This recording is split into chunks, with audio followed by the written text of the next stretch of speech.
So welcome back to another low effort video. I'm just going to share some stuff I saw at PAX Prime or PAX West this year, 2025, and kind of talk about PAX West and what I think of it as a whole. I mean, we're just going to look at my slideshow basically, which is, like I said, low effort video.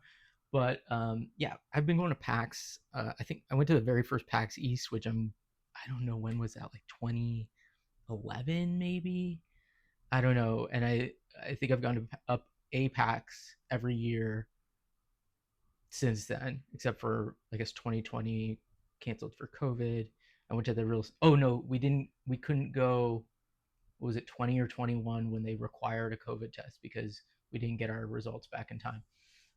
Anyway, it has fallen off and not really recovered from the uh, pandemic, from the sale to Reed Pop. But now I bring my kids, and it's more about that. So the first thing we saw was Borderlands. We didn't wait in line and do the demo. The big thing they were doing was a set up.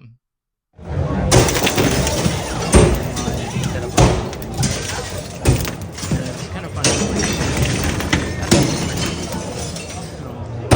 Yes, it is. Borderlands trying to stay. All right, Posey, look. I thought it really funny. Masks is what they gave away. I thought like. All right, Posey, look. Hilarious giveaway. They have bigger presence there.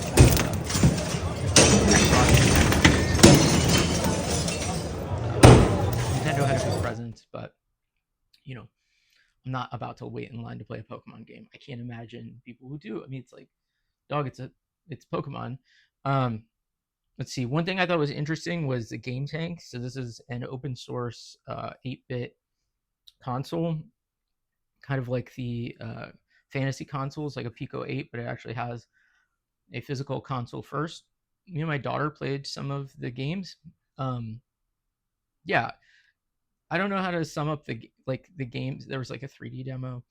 The games kind of looked like Game Gear games to me.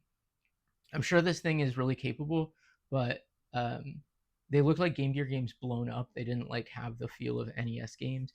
I saw one game, and I played one that had like some smooth scrolling, but for the most part, they were like that. Like this was like a single game or single screen platformer. There's 3D demo. She was playing this like fish side-scrolling shooter that kind of looked like a 2600 game.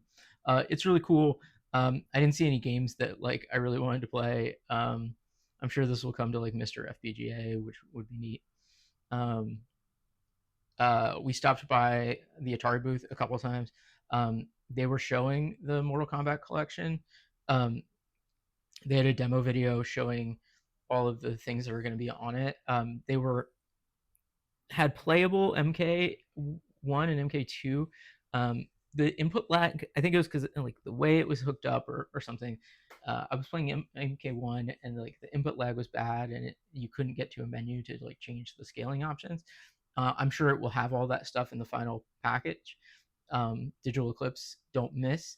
I'm really interested in this. I'm not even a really big Mortal Kombat fan, but just like I love everything Digital Eclipse has done recently with um, the format, with the what do you call it, documentary format.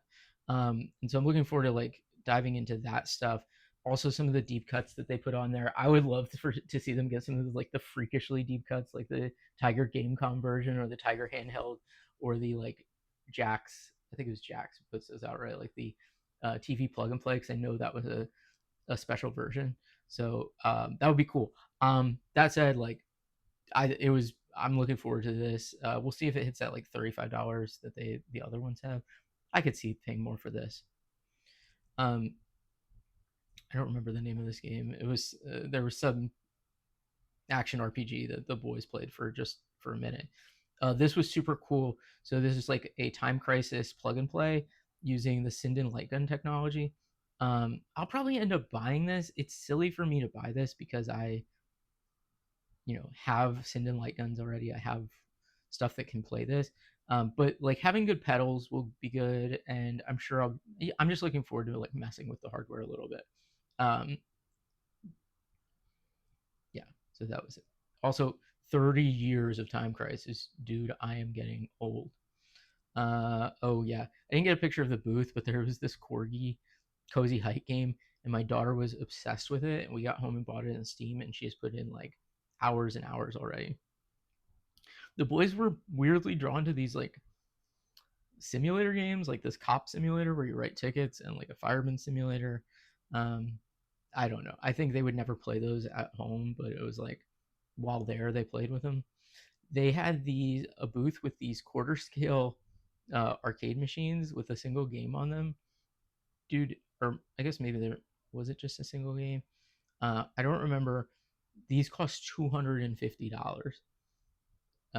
That is, I get that they put a lot of craft into this, but oh my god, that's $250. NASA was there. I didn't stop by. I think it's cool that NASA was there. Um, oh yeah, they had a simulator, some sort of simulator. I didn't really dive deep into it. When I was a kid, we used to go to the Museum of Flight in Seattle at the Boeing, one of the Boeing facilities, and they had this like flight, a space shuttle crew simulator, like control, and then like you know in uh, the space shuttle, the kids run it. It really didn't. It was cool. It was really cool experience as a kid. There's another one of these sim games. They like Farming Simulator 25. I'm like, guys, we can just play this at home. We have Game Pass. You can, but yeah. Oh, I guess I didn't put these in order. This was the Game Tank again. Again, this this. Tell me this doesn't look like a Game Gear game blown up. Like, go play the Game Gear X-Men games, which are actually very good, and tell me this doesn't look like that. Um, I like they just none of the games, they were like hobbyist games. None of them were like, oh yeah, I really want to continue playing that game. The hardware is a cool idea. Like I played some action RPG, and like it just didn't feel like it just felt like the elements were kind of there and slightly interacting, but not like that your sword had oomph or anything like that. I don't know how to describe it. Didn't feel like Zelda. Uh, Atari also had Bubsy 4D. Could this be the world's first good Bubsy game?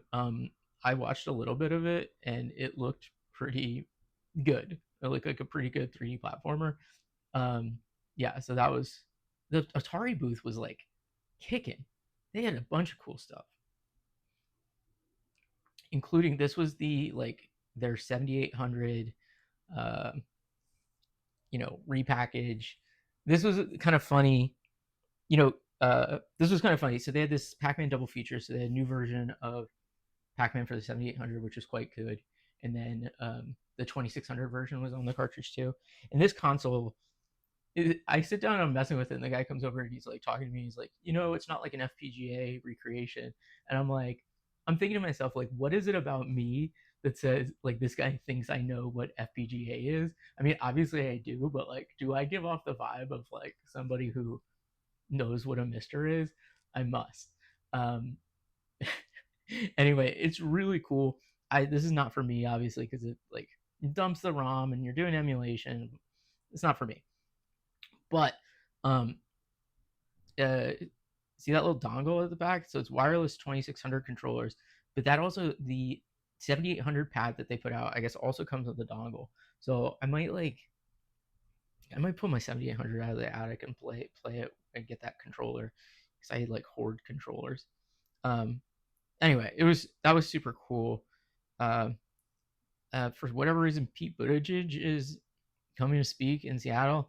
I'm guessing the Democrats are setting him up to be the next nominee. I think that's a terrible idea. They need to get somebody actually likable. Um, just roll the corpse of Bernie Sanders out there onto that stage. Red Bull had a big booth outside. Red Bull Tetris. I had to check this out. They were, having a thing where you can play it in this trailer, but they had signs that suggested that like if you play in this game, you might win a trip or something. They had like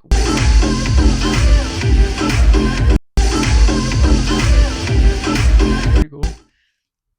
They had this big chonky boy at the retro console area. The boys played some Duck Hunt. It's a 36-inch JVC, just an absolute unit. The thing probably weighs a ton. And then we spent some time in the retro arcade. So Gauntlet Legends,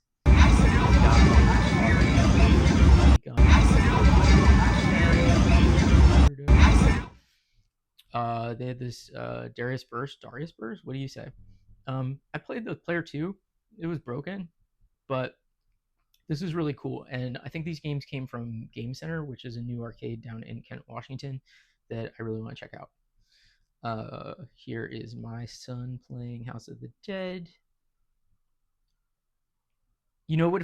If I set up light gun stuff at home, there's zero chance they'll actually play with it. Like last year, they got really into Just Dance and dancing games when we were at PAX.